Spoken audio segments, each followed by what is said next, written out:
Hello दोस्तों, नमस्कार। LP सरकारी जॉब चैनल पर आपका हार्दिक स्वागत और अभिनंदन करता हूं। आपके उज्जवल भविष्य की कामना के साथ इस सेशन की शुरुआत कर रहा हूं। ये सेशन यूपी एनसीईआरटी कक्षा 11 नागरिक शास्त्र संविधान क्यों और कैसे सेशन 2 एक सेशन इसका आपके पास पहुंच चुका है। ये दूसरा सेशन आपके पास जा रहा है। पहला सेशन में आप पाठ को समझे। दूसरे सेशन में संविधान सभा से संबंधित जो महत्वपूर्ण प्रश्न हैं उन पर हम चर्चा करेंगे, उनका उत्तर बताने का प्रयास करेंगे।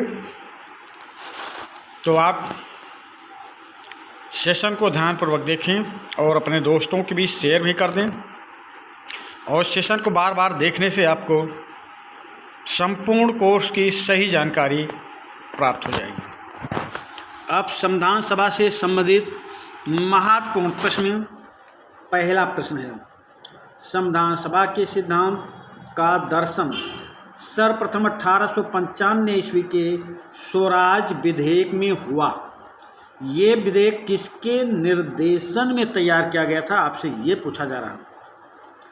एक प्रश्न है, इसमें एक ही प्रश्न है, एक प्रश्न का उत्तर भी दिया हुआ है और दूसरा प्रश्न आपसे पूछा जा रहा है, संविधान सभा के सिद्धांत का दर्शन सर्वप्रथम 1895 ईस्वी के स्वराज विधेयक में हुआ। ये विधेयक किसके निर्देशन में तैयार हुआ? तो ये तैयार होता है बाल गंगाधर तिलक के निर्देशन में। बाल गंगाधर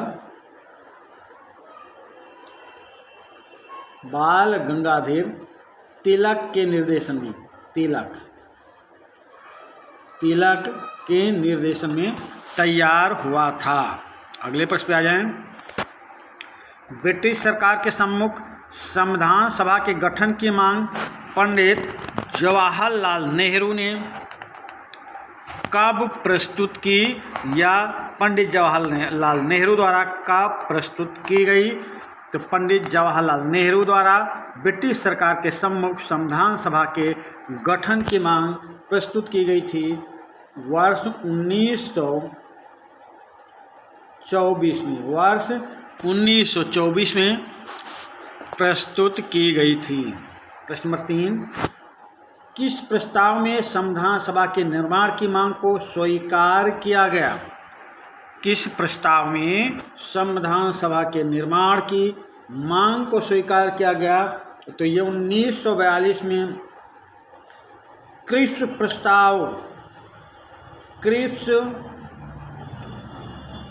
प्रस्ताव में स्वीकार किया गया था।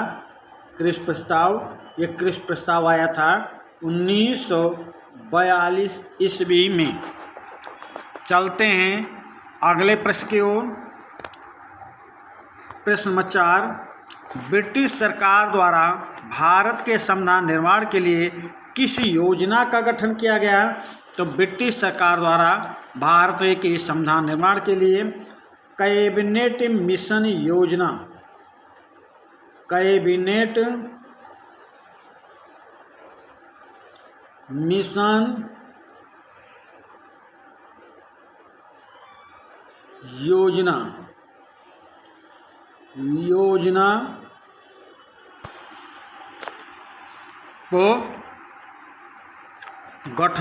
गया। ब्रिटिश सरकार द्वारा भारत के संविधान निर्माण के लिए कैबिनेट मिशन योजना को गठन किया गया। कैबिनेट मिशन योजना गठन किया गया। ये मार्च 1946 में भारत आता है। अगला प्रश्न उससे संबंधित है। देखिए, कैबिनेट मिशन योजना भारत कब आई? तो ये आई थी 1946 में, मार्च महीने में, मार्च 1946 में कैबिनेट मिशन योजना भारत आया। अगला प्रश्न, भारतीय संविधान के लिए कैबिनेट मिशन योजना ने कब चुनाव करवाया? भारतीय संविधान सभा के लिए कैबिनेट मिशन योजना ने कब चुनाव करवाया? तो जुलाई 1946 में चुनाव करवाया। जुलाई 1946 में चुनाव करवाया। अगला प्रश्न है, कैबिनेट मिशन योजना के द्वारा संविधान सभा के सदस्यों को शपथ कब दिलाई गई? तो शपथ कब दिलाई गई? कैबिनेट मिशन योजना के द्वारा संविधान सभा के सदस्यों को शपथ कब दिलाई गई? तो 2 सितंबर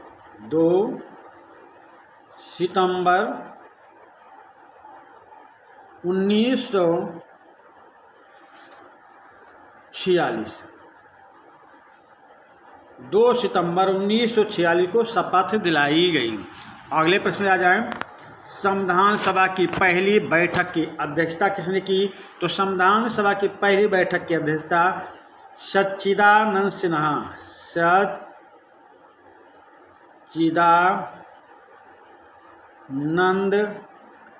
सिन्हा ने की थी। ये अस्थाई अध्यक्ष चुने गए थे। ऐसा नहीं कि योग्य व्यक्ति और नहीं थे, ये उम्र में सबसे ज़्यादा थे। इसलिए 9 दिसंबर 1946 को संविधान सभा की जब पहली बैठक होती है तो उसमें सच्चिदानंद सिन्हा को अस्थायी अध्यक्ष चुन लिया जाता है। अब अगला प्रश्न, संविधान सभा की पहली बैठक कब हुई? अभी तो बताया आपको 9 दिसंबर 1946। 9 दिसंबर 1946 को संविधान सभा की पहली बैठक होती है, जिसकी अध्यक्षता सच्चिदानंद सिन्हा करते हैं, अस्थायी अध्यक्ष थे। अब प्रश्न नंबर 10, संविधान सभा के किस बैठक में डॉक्टर राजेंद्र प्रसाद को अस्थायी अध्यक्ष चुना गया? तो अस्थायी अध्यक्ष चुना गया जब 11 दिसंबर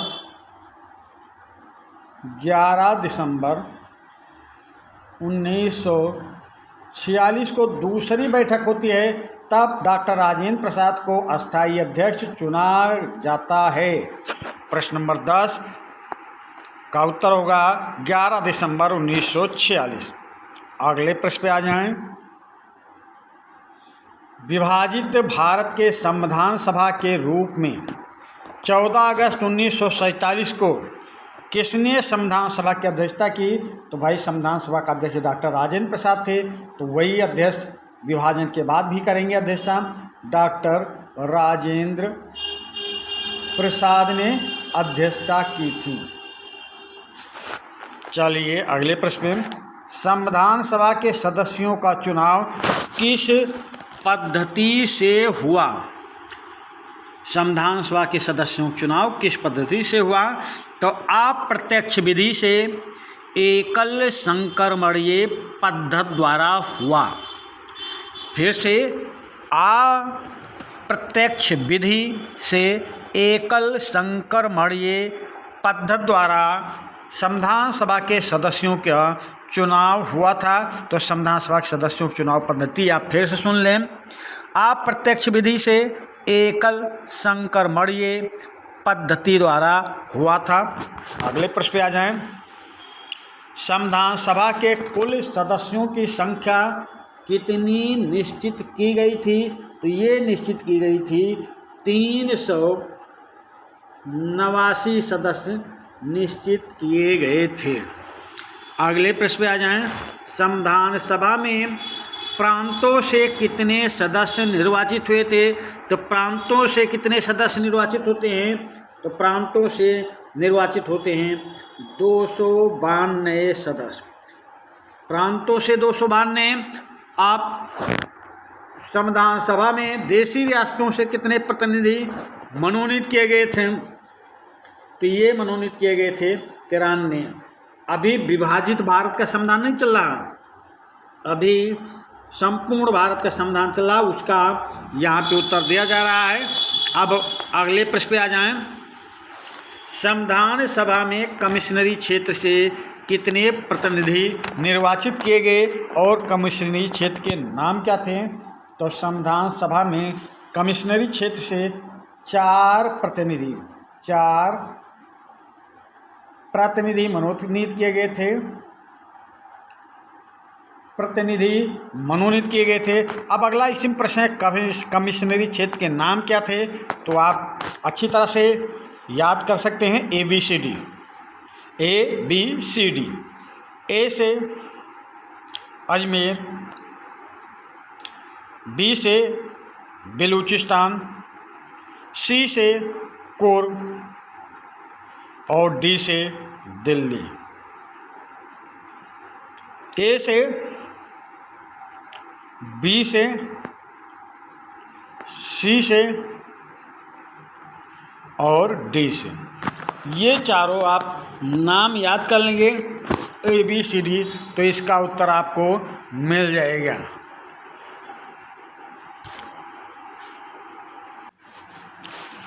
अब अगले प्रश्न पे चलते हैं। ABCD के माध्यम से आपको याद हो गया। देश विभाजन के बाद संविधान सभा के सदस्यों की संख्या कितनी थी? तो जब देश का विभाजन हो गया तो अब संविधान सभा के सदस्यों की संख्या कितनी है? 299। पहले कितनी थी? 389। संविधान सभा के चुनाव में कांग्रेस एवं मुस्लिम लीग के कितने सदस्य चुने गए थे? तो कांग्रेस से 208 और मुस्लिम लीग से 73 सदस्य चुने गए थे। कांग्रेस से 208, मुस्लिम लीग से 73।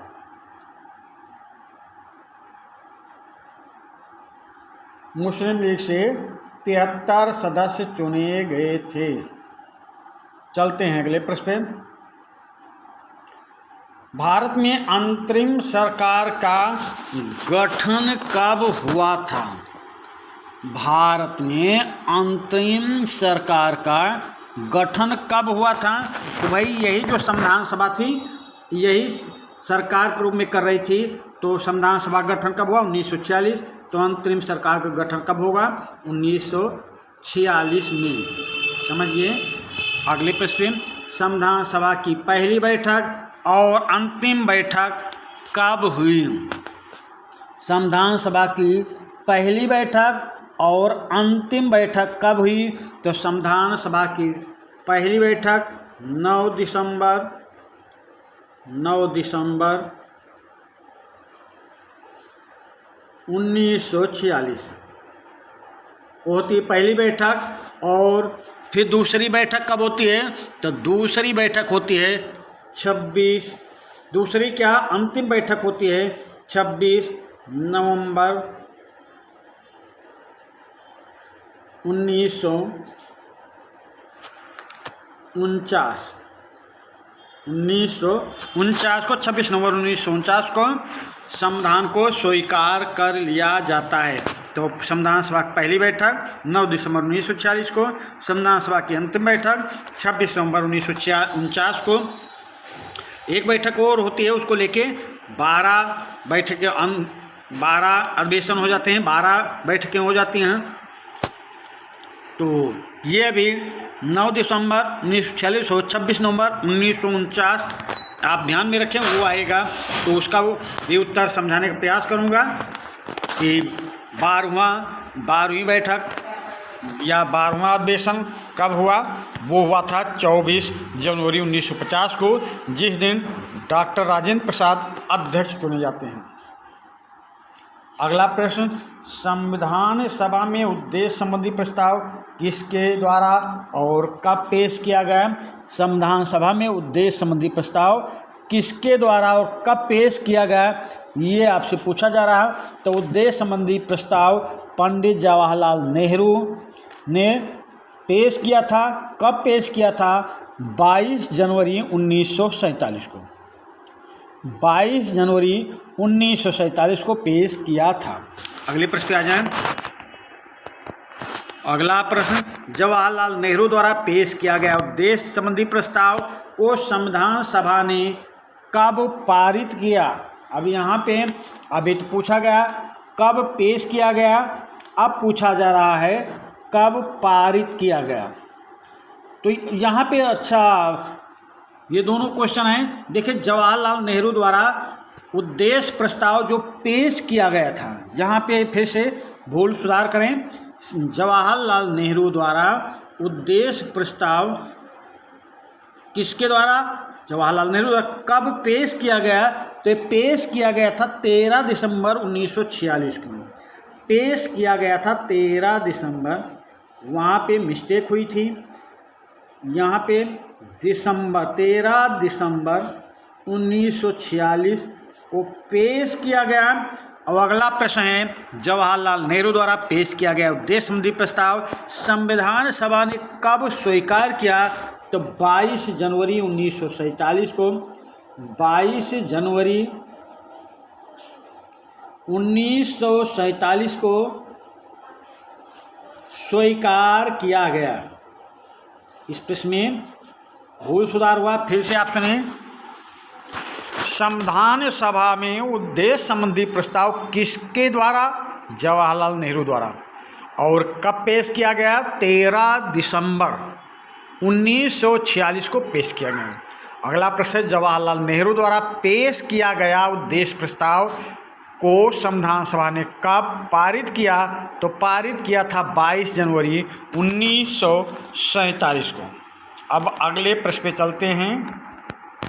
ब्रिटेन द्वारा भारतीय स्वतंत्रता अधिनियम कब पारित हुआ था? ब्रिटेन द्वारा स्वतंत्रता अधिनियम कब पारित हुआ था? तो ब्रिटेन द्वारा भारत को स्वतंत्रता अधिनियम जो पारित हुआ वो पारित हुआ था 18 जुलाई 1947 को। 18 जुलाई 1947 को। अगले प्रश्न पे आ जाएं। संविधान सभा की महत्वपूर्ण समिति प्रारूप समिति का गठन कब हुआ? संविधान सभा की महत्वपूर्ण समिति थी प्रारूप समिति, जिसमें 7 सदस्य थे और भीमराव अम्बेडकर अध्यक्ष थे। पूछा जा रहा है इसका गठन कब हुआ? तो इसका गठन होता है 29 अगस्त 1947 को। 29 अगस्त 1947 को प्रारूप समिति का गठन होता है। अध्यक्ष भीमराव अम्बेडकर होते हैं। इसमें 7 सदस्य होते हैं। अगला प्रश्न है, प्रारूप समिति का गठन किसकी अध्यक्षता में किया गया? अभी बताया, प्रारूप समिति का गठन भीमराव अम्बेडकर की अध्यक्षता में किया गया। इसमें 7 सदस्य थे। अगला प्रश्न है, भारतीय संविधान का जनक किसे कहा जाता है? तो भारतीय संविधान का जनक कहा जाता है भीमराव अम्बेडकर को। अब अगला प्रश्न है, देखिए प्रश्न नंबर 25, प्रारूप समिति की कार्यवाही कब से शुरू की गई? प्रारूप समिति की कार्यवाही कब से शुरू की गई? तो प्रारूप समिति की कार्यवाही शुरू की जाती है 13 दिसंबर 1947 से। 13 दिसंबर 1947 से प्रारूप समिति की कार्यवाही प्रारूप समिति की कार्यवाही 30 है भाई, 30 दिसंबर 1947 में प्रारूप समिति की कार्यवाही पूछ रहा है। तो प्रारूप समिति की कार्यवाही कब से शुरू की गई? तो प्रारूप समिति की कार्यवाही शुरू की जाती है 13 दिसंबर 1947 को। जैसा कि प्रारूप समिति का गठन पूछा गया 29 अगस्त 1947 को। प्रारूप समिति ने कार्यवाही कब से की? 13 दिसंबर, फिर से सुन लें, 13 दिसंबर 1947 को प्रारूप समिति की कार्यवाही शुरू की गई। अब संविधान का पहला प्रारूप भारत के किस संवैधानिक सलाहकार द्वारा बनाया गया? तो संविधान का पहला प्रारूप जो बनाया गया था वो B.N. राव द्वारा बनाया गया। बेनेगल नरसिंह राव द्वारा संविधान सभा का पहला प्रारूप बनाया गया। अब अगले प्रश्न आ जाएं। प्रश्न नंबर 27, प्रारूप समिति की कुल कितनी बैठकें हुई? प्रारूप समिति की कुल कितनी बैठकें हुई? तो प्रारूप समिति की कुल बैठकें होती हैं 141। प्रारूप समिति की बैठक होती है 141। अगले प्रश्न पे चलें। प्रारूप समिति द्वारा भारत का प्रथम प्रारूप को कब प्रकाशित किया गया? ऐसा समझें, प्रारूप समिति द्वारा भारत का प्रथम प्रारूप कब प्रकाशित किया गया? तो इसका प्रथम प्रारूप प्रकाशित किया जाता है फरवरी 1948 में। फरवरी 1948 में। फरवरी 1948 में प्रारूप समिति द्वारा भारत का प्रथम प्रारूप प्रकाशित किया जाता है फरवरी 1948 में। अगले प्रश्न पे आ जाएं।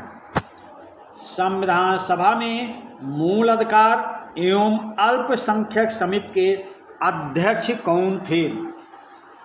संविधान सभा में मूल अधिकार एवं अल्पसंख्यक समिति के अध्यक्ष कौन थे? तो मूल अधिकार एवं अल्पसंख्यक समिति के अध्यक्ष थे सरदार वल्लभ भाई पटेल। वल्लभ भाई पटेल जी थे। पटेल, वल्लभ भाई पटेल थे संविधान सभा में मूल अधिकार एवं अल्पसंख्यक समिति के अध्यक्ष। अगले प्रश्न में आ जाएं। संविधान सभा में वार्ता समिति के अध्यक्ष, तो संविधान सभा में वार्ता समिति के अध्यक्ष रहेंगे अध्यक्ष महोदय संविधान सभा के, यानी राजेंद्र प्रसाद। राजेंद्र प्रसाद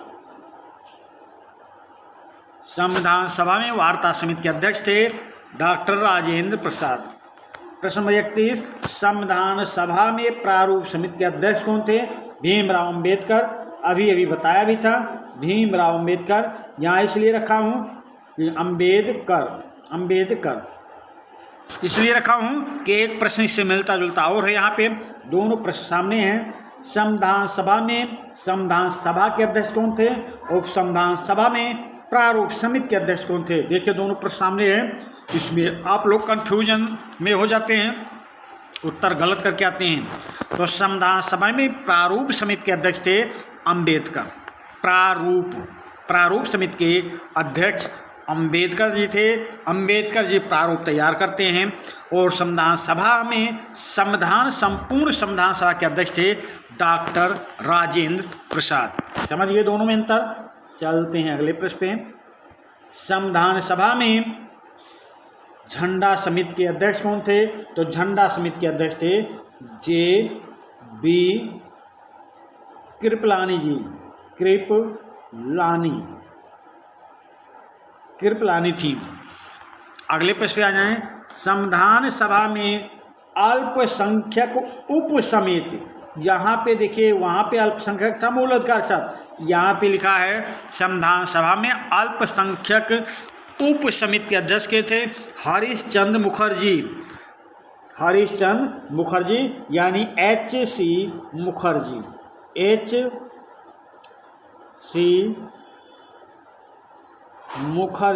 हरीशचंद्र मुखर्जी। अगले प्रश्न पे आ जाएं। संविधान सभा की पहली बैठक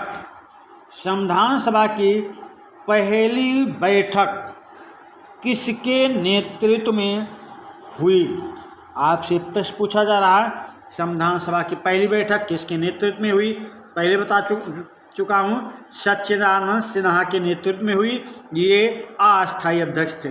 आप अगला प्रश्न, संविधान सभा द्वारा संविधान के प्रारूप को कब स्वीकार किया गया? संविधान सभा द्वारा संविधान के प्रारूप को कब स्वीकार किया गया, ये आपसे पूछा जा रहा है। तो संविधान सभा द्वारा संविधान के प्रारूप को 26 नवंबर 1949। ये प्रश्न पहले भी आ चुका है, यहाँ पे शब्दावली चेंज है, इसलिए आप कंफ्यूजन में नहीं होना। संविधान सभा द्वारा संविधान के प्रारूप को कब स्वीकार किया गया? 26 नवंबर 1949 को। अगले प्रश्न पे आ जाएं। संविधान सभा में कुल कितने अधिवेशन हुए? संविधान सभा में कुल कितने अधिवेशन हुए? तो देखिए यहाँ पे 11 अधिवेशन आपकी पुस्तकों में मिलता है। 11 अधिवेशन पर 12 अधिवेशन हुए हैं। 11 अधिवेशन आपका उत्तर है, पर 12 अधिवेशन हुए हैं। 11वां अधिवेशन 26 नवंबर 1949 को हुआ और 12वां अधिवेशन कब होता है? 24 जनवरी 1950 को, जिस दिन डॉक्टर राजेंद्र प्रसाद राष्ट्रपति चुने जाते हैं। तो अभी आप ये समझें 11 अधिवेशन चुने। यदि कभी बात आ जाए कि नहीं 12 अधिवेशन हुए हैं, तो 12वां अधिवेशन वही था 24 जनवरी 1950 को, जब डॉक्टर राजेंद्र प्रसाद अध्यक्ष भारत के राष्ट्रपति चुने गए थे। अगले प्रश्न पे आ जाएं। संविधान सभा के प्रारूप पर कितने दिनों तक विचार विमर्श किया गया? संविधान सभा के प्रारूप पर कितने दिनों तक विचार विमर्श किया गया? तो संविधान सभा के प्रारूप पर 114 दिन तक विचार विमर्श किया गया। 114 दिन तक विचार विमर्श किया गया। अगले प्रश्न पे आ जाएं। संविधान सभा के निर्माण में कुल कितना समय लगा? तो संविधान सभा के निर्माण में 2 वर्ष 11 माह 18 दिन लगा। 18 दिन लगा। संविधान सभा के निर्माण में 2 वर्ष 11 माह 18 दिन का समय लगा। अगले प्रश्न पे आ जाएं। भारत के संविधान को बनाने में कुल कितना व्यय किया गया? तो 64 लाख रुपए व्यय किया गया। 64 लाख रुपए भारत का संविधान बनाने में व्यय हुआ। अगले प्रश्न पे आ जाएं। संविधान लागू होने के समय संविधान में कुल कितनी अनुच्छेद और अनुसूचियां थीं? तो कुल अनुच्छेद थे 395, अनुसूचियां थीं 8। कुल अनुच्छेद 395, कुल अनुसूचियां 8 थीं। अभी वर्तमान में अनुसूचियों की संख्या बढ़ गई है, 12 अनुसूचियां हैं। अगले प्रश्न पे आ जाएं। भारत का नया संविधान कब लागू किया गया? तो भारत का नया संविधान लागू किया गया था 26 जनवरी 1950 को। 26 जनवरी 1950 को लागू किया गया। अगले प्रश्न पे आ जाएं। भारत एक संपूर्ण प्रभुत्व संपन्न गणराज्य कब बना? तो जब संविधान लागू होगा तभी बनेगा, यानी 26 नवंबर 1950 को। 26 जनवरी 1950 को भारत को गणतंत्र कहा बना दिया गया। भारत एक संपूर्ण प्रभुत्व संपन्न गणराज्य बन गया कब? 26 जनवरी 1950 को। भारत को गणतंत्र क्यों कहा जाता है? क्योंकि यहाँ के राज्याध्यक्ष या राष्ट्रपति का चुनाव होता है, मनोनीत नहीं किया जाता, राष्ट्राध्यक्ष का चुनाव होता है, इसलिए गणतंत्र कहा जाता है। संविधान सभा द्वारा राष्ट्रीय ध्वज को कब अपनाया गया? संविधान सभा द्वारा राष्ट्रीय ध्वज को कब अपनाया गया? तो ये अपनाया गया था 22 जुलाई 1947 को। 22 जुलाई 1947 को संविधान सभा द्वारा राष्ट्रीय ध्वज को अपनाया गया है। प्रश्न है संविधान सभा द्वारा राष्ट्रीय ध्वज को कब अपनाया गया? तो 22 जुलाई 1947 को अपनाया गया। अगले प्रश्न पे आ जाएं। संविधान सभा द्वारा राष्ट्रीय गान को कब अपनाया गया? संविधान सभा द्वारा राष्ट्रीय गान को कब अपनाया गया? यहाँ राष्ट्रीय गान की बात आ रही, तो ये अपनाया गया था 24 जनवरी 1950 को। 24 जनवरी 1950 को भारतीय संविधान सभा द्वारा राष्ट्रगान को अपनाया गया 24 जनवरी 1950 को। अब अगला प्रश्न है 26 46वां प्रश्न है, 46वां प्रश्न, संविधान सभा द्वारा राष्ट्रीय गीत को कब स्वीकार किया गया?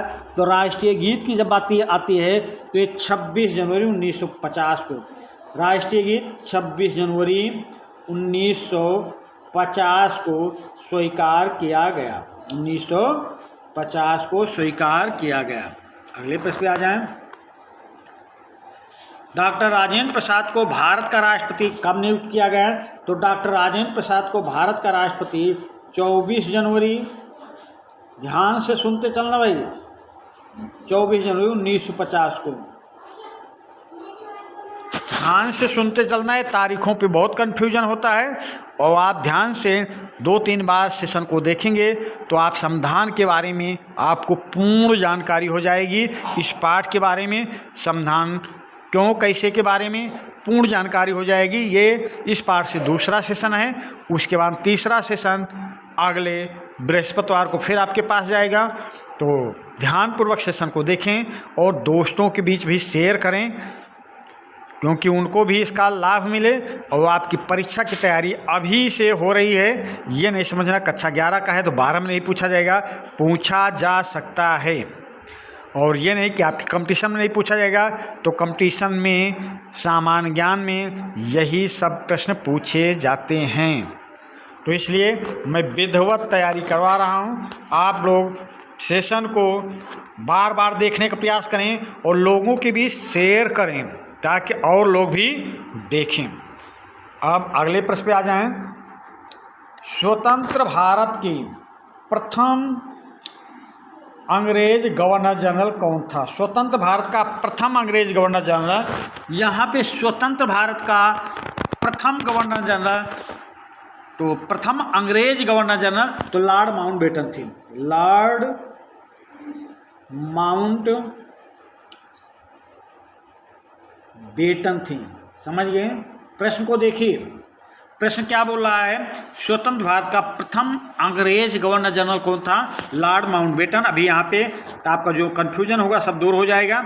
अगला प्रश्न है, स्वतंत्र भारत के अंतिम गवर्नर जनरल, अंग्रेज गवर्नर जनरल। देखिए, सब प्रश्न जब पढ़े लगें तो शब्दों पे विशेष कर ध्यान दें। देखिए यहाँ पे है प्रश्न नंबर 49 में, स्वतंत्र भारत के अंतिम अंग्रेज गवर्नर जनरल, तो अंतिम अंग्रेज गवर्नर जनरल लॉर्ड माउंटबेटन थे। और स्वतंत्र भारत का प्रथम अंग्रेज गवर्नर जनरल कौन था? Lord Mountbatten. दोनों में लॉर्ड माउंटबेटन ही स्वतंत्रता प्राप्त हुई तो लॉर्ड माउंटबेटन थे। और इनके बाद में दूसरा गवर्नर जनरल अंग्रेजों का नहीं बना तो ये अंतिम भी थे। अब साथ में एक प्रश्न और देखें, स्वतंत्र भारत के पहले भारतीय गवर्नर जनरल, तो पहले भारतीय सी राजगोपालाचारी, सी राजगोपालाचारी थे, गोपालाचारी थे, सी राजगोपालाचारी। यहाँ पे आपका कन्फ्यूजन दूर हो रहा है। स्वतंत्र भारत का प्रथम अंग्रेज गवर्नर जनरल लॉर्ड माउंटबेटन, स्वतंत्र भारत का अंतिम अंग्रेज गवर्नर जनरल लॉर्ड माउंटबेटन, स्वतंत्र भारत के पहले भारतीय गवर्नर जनरल सी राजगोपालाचारी। अब आगे भी देखें, स्वतंत्र भारत के पहले भारतीय गवर्नर जनरल और अंतिम भारतीय गवर्नर जनरल, तो एक ही भारतीय गवर्नर जनरल बना था, वो बने थे सी राजगोपालाचारी। उसके बाद वो पद समाप्त कर दिया गया। तो यानी कि पहले भारतीय गवर्नर जनरल सी राजगोपालाचारी और अंतिम भारतीय गवर्नर जनरल सी राजगोपालाचारी ही थे। अब अगले प्रश्न पे आए, यहाँ पे कन्फ्यूजन आपका दूर हो गया होगा। अगले प्रश्न पे चलें। भारतीय संविधान में ब्रिटिश संविधान से क्या क्या प्रावधान लिया गया है? भारतीय संविधान में ब्रिटिश संविधान से क्या क्या लिया गया है, ये पूछा जा रहा है। तो एक तो ये लिया गया है, सर्वाधिक मत के आधार पर चुनाव में जीत का निर्णय हो जाता है। ये ब्रिटिश संविधान से लिया गया है। भारत में सर्वाधिक मत पाने वाला जो प्रत्याशी होता है वो चुनाव जीत लेता है, ब्रिटिश संविधान से लिया गया है। सरकार का संसदीय स्वरूप जो है ब्रिटिश सरकार से लिया गया है। कानून के शासन का विचार ब्रिटेन से लिया गया है। विधायिका में अध्यक्ष का पद और उसकी भूमिका कहाँ से लिया गया है? ब्रिटिश संविधान से। और कानून निर्माण की विधि कहाँ से ली गई है? ब्रिटिश संविधान से। तो ये विधिवत प्रश्नों की व्याख्या करते हुए चल रहा हूँ, आप ध्यानपूर्वक सेशन को देखते रहें। अगला प्रश्न है, भारतीय सरकार में सरकार का संसदीय स्वरूप किस देश से ग्रहण किया गया है? देखिए, जो व्याख्या क्या वो विस्तार और उसको दे रहा हूँ। प्रश्न नंबर 51 देखिए, भारतीय संविधान में सरकार का संसदीय स्वरूप किस देश से ग्रहण किया गया? तो संसदीय स्वरूप किस देश से? ब्रिटिश संविधान से ग्रहण किया गया। अब अगला प्रश्न, प्रश्न नंबर 52, भारत में न्यायिक पुनरावलोकन का अधिकार, भारत में न्यायिक पुनरावलोकन का अधिकार और स्वतंत्र न्यायपालिका की व्यवस्था किस देश के संविधान से लिया गया है? तो ये लिया गया है अमेरिका के संविधान से। भारत में न्यायिक पुनरावलोकन का अधिकार और स्वतंत्र न्यायपालिका की व्यवस्था अमेरिका के संविधान से भारतीयों ने लिया है। अगला प्रश्न, अर्ध संघात्मक सरकार का स्वरूप, अर्ध संघात्मक सरकार का स्वरूप और अवशिष्ट शक्तियों का प्रावधान भारत के संविधान में कहाँ से लिया गया है? तो अर्ध संघात्मक सरकार का स्वरूप और अवशिष्ट शक्तियों का प्रावधान भारत के संविधान में कनाडा से लिया गया है। कनाडा, कनाडा भाई यहाँ पे मैं लिख देता हूँ, कनाडा के संविधान से लिया गया है, कनाडा के संविधान से लिया गया है। अगले प्रश्न पे आ जाएं, भारत के संविधान में, भारत के संविधान में आयरलैंड के संविधान से क्या ग्रहण किया गया है? भारत के संविधान में आयरलैंड के संविधान से क्या ग्रहण किया गया है? तो ये ग्रहण किया गया है राज्य के नीति निर्देशक तत्व, राज्य के नीति निर्देशक तत्व को भारत में आयरलैंड के संविधान से ग्रहण किया गया है। अगले प्रश्न पे आ जाएं, जर्मनी के संविधान से भारत के संविधान में कौन सा उपबंध लिया गया है? तो जर्मनी के संविधान से भारत के संविधान में आपात उपबंध लिया गया है, आपात उपबंध लिया गया है। आपातकालीन जो समय समय पर हमारे यहाँ 3 बार इसकी घोषणा हो चुकी है। जैसे किसी देश पे कोई संकट आ जाए, भारत देश पे कोई संकट आ जाए, तो वो आपात कहाँ से लिया गया है? जर्मनी के संविधान से। अगला प्रश्न, भारतीय संविधान में स्वतंत्रता, समानता और बंधुत्व का सिद्धांत किस देश के संविधान से लिया गया है? भारतीय संविधान में स्वतंत्रता, समानता और बंधुत्व का सिद्धांत किस देश के संविधान से? फ्रांस के संविधान से लिया गया भाई, फ्रांस के संविधान से लिया गया है, फ्रांस के संविधान से लिया गया है। अगले प्रश्न पे आ जाएं, दक्षिण अफ्रीका का संविधान किन उत्तरदायित्वों को सौंपता है? देखिए, इस प्रश्न को हम थोड़ा समझाने का प्रयास करेंगे कि दक्षिण अफ्रीका का संविधान किन उत्तरदायित्वों को सौंपता है। तो दक्षिण अफ्रीका का संविधान सरकार को अनेकों उत्तरदायित्व सौंपता है। वह सरकार को पर्यावरण संरक्षण को बढ़ावा देने और अन्यायपूर्ण भेदभाव से व्यक्तियों और समूहों को बचाने का प्रयास करने के लिए कदम उठाने का अधिकार देता है और यह प्रावधान भी करता है कि सरकार धीरे धीरे सभी के लिए पर्याप्त आवास और सुविधाएं उपलब्ध कराए। फिर से सुने और सेशन को बार बार देखें। दक्षिण अफ्रीका का संविधान सरकार को अनेकों उत्तरदायित्व सौंपता है। वह सरकार को पर्यावरण संरक्षण को बढ़ावा देने और अन्यायपूर्ण भेदभाव से व्यक्तियों और समूहों को बचाने का प्रयास करने के लिए कदम उठाने का अधिकार देता है और यह प्रावधान भी करता है कि सरकार धीरे धीरे सभी के लिए पर्याप्त आवास और स्वास्थ्य सुविधाएं उपलब्ध कराएं। तो ये हो गया दक्षिण अफ्रीका के संविधान की बात। अब अगले प्रश्न पे आएँ। एक अच्छे संविधान के क्या लक्षण होने चाहिए? तो एक अच्छे संविधान के लक्षण पूछा जा रहा है। तो यहाँ वो संविधान स्पष्ट हो, निश्चित हो, व्यापक हो और परिवर्तनशीलता हो, उसमें कि समय के अनुसार उसमें परिवर्तन किया जा सके। ये अच्छे संविधान के लक्षण हैं। फिर से सुन लें।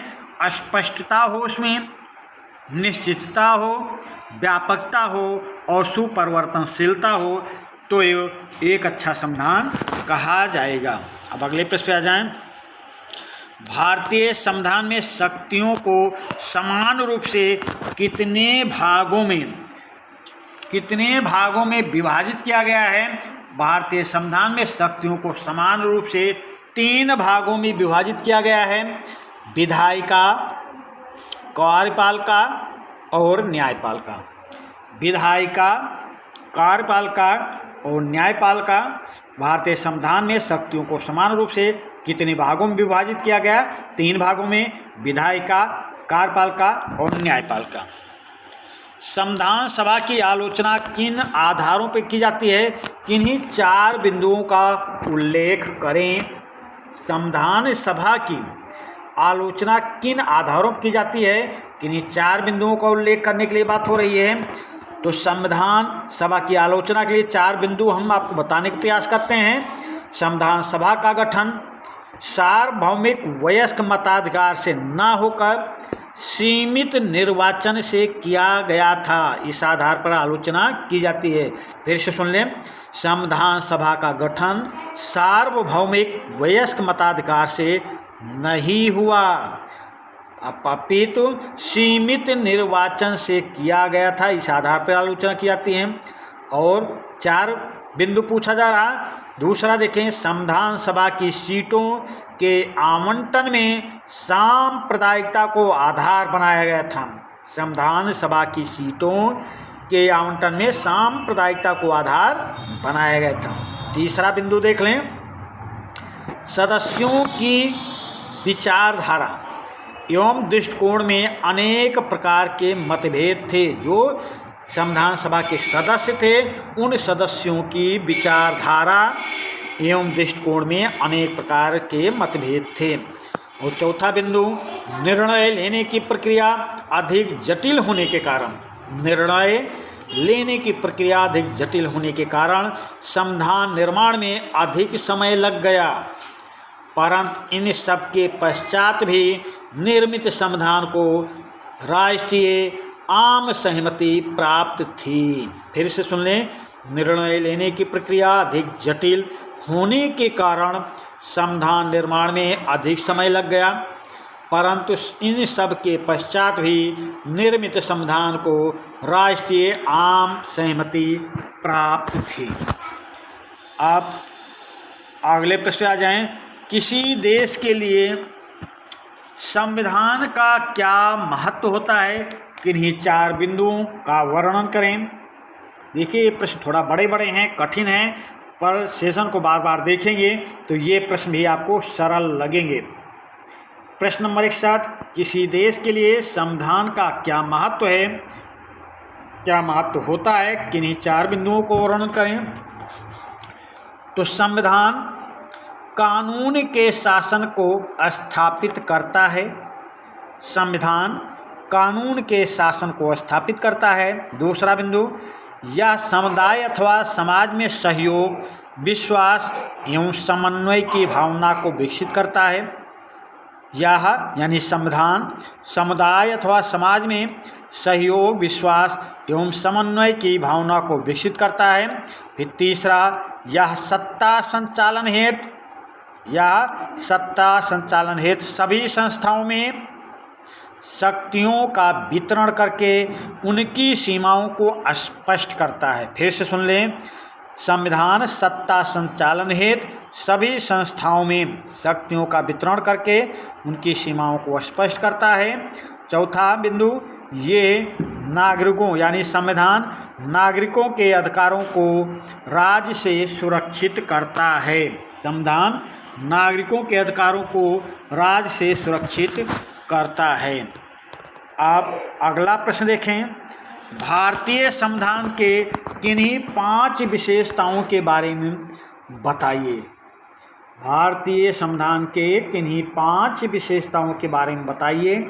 देखिए, ये लघु उत्तरीय प्रश्न में भी आ सकता है, दीर्घ उत्तरीय में आएगा तो इन विशेषताओं की व्याख्या कर देना, लघु उत्तरीय में आएगा तो कम व्याख्या करना, दीर्घ उत्तरीय में आएगा ज़्यादा व्याख्या करना। और यहाँ पे समझ लीजिए ये पॉइंट आपको बताए जा रहे हैं, ये पॉइंट देके आप व्याख्या भी कर सकते हैं। तो सेशन आपके लिए बहुत ही महत्वपूर्ण होने वाला है। देखिए प्रश्न नंबर 62, भारतीय संविधान के किन्हीं 5 विशेषताओं के बारे में बताइए। पहला देखें, संविधान में स्पष्टता व सरलता होनी चाहिए। संविधान स्पष्ट व सरल होगा तभी काम बनेगा, जिससे प्रत्येक व्यक्ति समझ सकें। संविधान में स्पष्टता और सरलता होनी चाहिए जिससे प्रत्येक व्यक्ति समझ सके। संविधान में व्यापकता होनी चाहिए, संविधान में व्यापकता होनी चाहिए और शासन से संबंधित सभी बातों का उल्लेख होना चाहिए। संविधान में व्यापकता होनी चाहिए और शासन से संबंधित सभी बातों का संविधान में उल्लेख होना चाहिए। दूसरा पॉइंट, अच्छा संविधान लचीला हो जिससे उसमें आवश्यकता अनुसार संशोधन किया जा सके। जब लचीला होगा तब समय के अनुसार उसमें संशोधन हो जाएगा। तीसरा, संविधान में नागरिकों के मौलिक अधिकारों का उल्लेख होना चाहिए। संविधान में नागरिकों के मौलिक अधिकारों का उल्लेख होना चाहिए। चौथा देख लें, सभी धर्मों को समान रूप से महत्व मिलना चाहिए तथा संविधान धर्मनिरपेक्ष होना चाहिए। सभी धर्मों को समान रूप से महत्व मिलना चाहिए तथा संविधान धर्मनिरपेक्ष होना चाहिए। 5 पॉइंट, हाँ भाई 5 पॉइंट पूछा गया है। 5वां पॉइंट देख लें, संविधान राष्ट्र की सामाजिक परिस्थितियों के अनुकूल होना चाहिए। संविधान राष्ट्र या राज्य की सामाजिक परिस्थितियों के अनुकूल होना चाहिए। संविधान में स्वतंत्र न्यायपालिका राज्य की सफलता का अनिवार्य लक्षण है। अब अगला प्रश्न, नेपाल में लोकतंत्र की स्थापना कब हुई? तो नेपाल में लोकतंत्र की स्थापना होती है 2008 में। अब अगला, संविधान क्या है? अगला, संविधान क्या है? तो संविधान क्या है ये आपको पता होना चाहिए कि संविधान क्या है। तो ये संविधान क्या है? किसी भी देश की शासन व्यवस्था, उस देश के हालात, नागरिकों के अधिकार, सरकारों के कर्तव्य, सरकारों की शक्तियों का विभाजन, सब जिस दस्तावेज में होता है उसको हम संविधान कह सकते हैं। संविधान में ये स्वतंत्रता, समानता, बंधुता, संप्रभुता समाहित रहती है। संविधान के द्वारा ही अराजकता को दूर रखा जा सकता है। संविधान अधिकार, कर्तव्य, निर्देश, स्पष्टता, निश्चितता, व्यापकता एवं परिवर्तनशीलता जैसे तत्वों को शामिल करते हुए समाज की मांग एवं युगबोध को ध्यान में रखकर तैयार किया हुआ जीवंत दस्तावेज होता है। अब आप समझ गए कि संविधान क्या है। अब अगला प्रश्न, भारतीय संविधान एक लोकतांत्रिक ढांचा प्रदान करने में सफल रहा, ये किसका कथन है? प्रश्न नंबर 65, भारतीय संविधान एक लोकतांत्रिक ढांचा, भारतीय संविधान एक लोकतांत्रिक ढांचा प्रदान करने में सफल रहा, ये कथन किसका है? तो ये वाक्य पूछा जा रहा है, तो वाक्य पूछा जा रहा है, तो ये भी महत्वपूर्ण है और इसे भी आप जानकारी में रखें। ऐसा प्रश्न भी आपसे पूछा जा सकता है और ये प्रश्न आपको कठिन जरूर लगेगा, पर आप जब एक दो बार प्रश्न को अच्छी तरह देखेंगे तो आप समझ जाएंगे। तो चलिए, ये किसका कथन है ये हम आपको बताते हैं कि भारतीय संविधान एक लोकतांत्रिक ढांचा प्रदान करने में सफल रहा है। तो ये कथन है,